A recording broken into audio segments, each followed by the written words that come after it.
تعلمون ما حل بإخواننا في فلسطين وما أيضا يجب علينا تجاههم من الدعاء لهم، وينبغي على المسلمين ألا تجعلهم هذه الفتن.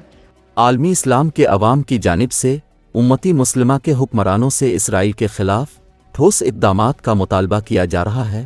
پورا عالم اسلام غزہ پر اسرائیل کی وحشیانہ بمباری پر غم و غصہ کا اظہار کر رہا ہے، جبکہ دوسری جانب امام کعبہ نے ایسا بیان دے دیا ہے جس سے پورے عالمی اسلام میں آگ لگ گئی ہے۔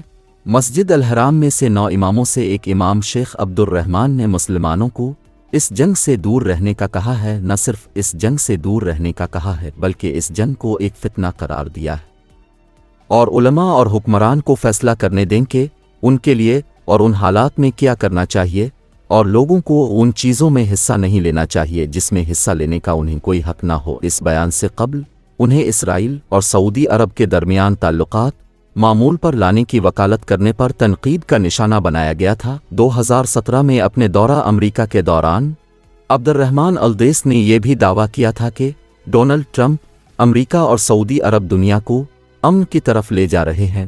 ان تمام بیانات نے پورے عالم اسلام میں آگ لگا دی۔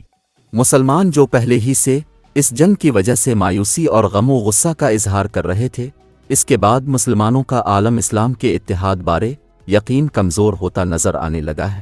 ایک ٹویٹر صارف نے یہاں تک لکھ دیا ہے، امام کعبہ چاہتے ہیں اب فلسطینی غزہ میں اپنے خاندان کو بھول جائیں اور غزہ کو اسرائیل کے حوالے کر دیں۔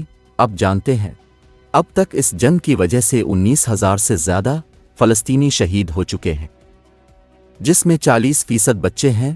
تو کیا فلسطینیوں کا خون اتنا سستا ہو گیا ہے کہ وہ اپنی زمین کو چھوڑ کر دوسرے ممالک کی طرف ہجرت کر جائیں؟